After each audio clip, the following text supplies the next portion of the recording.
How much stuff can a firm produce from various amounts of labor and materials? It turns out that the answer is, it depends. The relationship between a firm's inputs and its output is complicated. Suppose you have a firm that makes and sells pizza to walk-in customers. Let's simplify by supposing that to produce and sell the pizza, you need to do the following. You keep track of the order and store dough and tomato and spices and cheese. You combine and cook the spices and tomatoes to make the sauce. You roll out the dough and you combine and bake the dough, spices, and cheese. You sell the pizza to the customers. Since you're the only worker, you do all these things and you can produce and sell, let's say, 6 pizzas per day. Now, suppose you hire someone to help. With 2 people working, how many pizzas should you be able to produce per day? It seems reasonable that if you can make 6 pizzas per day, then you plus 1 other person should be able to make 12 pizzas per day. But this isn't the case. Why? Making and selling pizza requires moving through several distinct tasks. As you move between the tasks, you lose time because you need to put away the physical and mental tools you use for one task and get out the physical and mental tools you need for the next task. To keep track of orders and store materials requires opening cabinets, getting stuff out, counting, calculating, writing, putting stuff away, finding phone numbers, calling, and ordering materials. When you're done with this, you put away the physical and mental tools needed for this task and get out the physical and mental tools needed for combining and cooking spices and tomatoes, like getting can openers and pots and measuring and combining ingredients and stirring and tasting.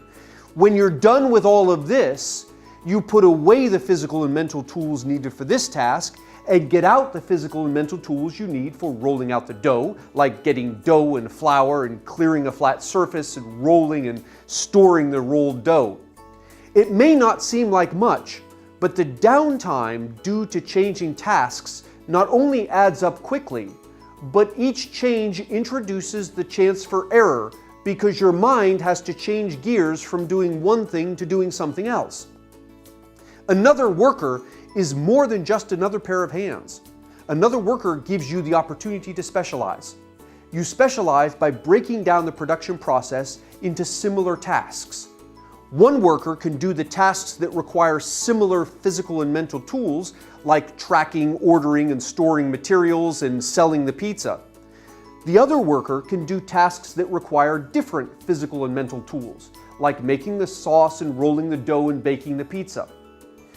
So suppose you hire a cook. You can now keep track of and order, store the dough and the tomato and the spices and the cheese, and you can sell to the customers. The cook can combine and cook the spices and tomatoes to make the sauce, can roll out the dough, and combine and bake the dough and spices and cheese. By specializing, you reduce the downtime due to switching tasks. The result is that the 2 of you end up producing more than twice as much as you did alone. Whereas you increased your output by 6, the cook increased your output by 14. Adding a 3rd worker allows you to specialize even further than when you went from 1 to 2 workers. By hiring a baker, you can track and order and store materials plus sell the pizza to the customers. The cook can cook the sauce and roll the dough. The baker can combine the crust and the sauce and the cheese to bake the pizzas. By further specializing, you further reduce the downtime due to switching tasks. Adding the baker increases your output by 20 pizzas per day. Suppose that now your workers are as specialized as they can be. Adding another worker doesn't allow you to specialize any further, but adding another worker does give you another pair of hands. This means that adding a 4th worker will increase your output, but your output will rise by less than it did when you added the 3rd worker. Suppose that you hire a 2nd cook, and the 2nd cook increases your output by 19 pizzas per day. Now that our production process is fully specialized, it seems reasonable that our output will continue to rise at the same rate as we add more workers. Each additional worker we hire should increase our output by 19 pizzas per day. Well, it turns out that this isn't the case. Why? Another worker is more than just another pair of hands. Another worker takes up physical space and requires managing. A fifth worker will help to increase output, but he will also get in the way.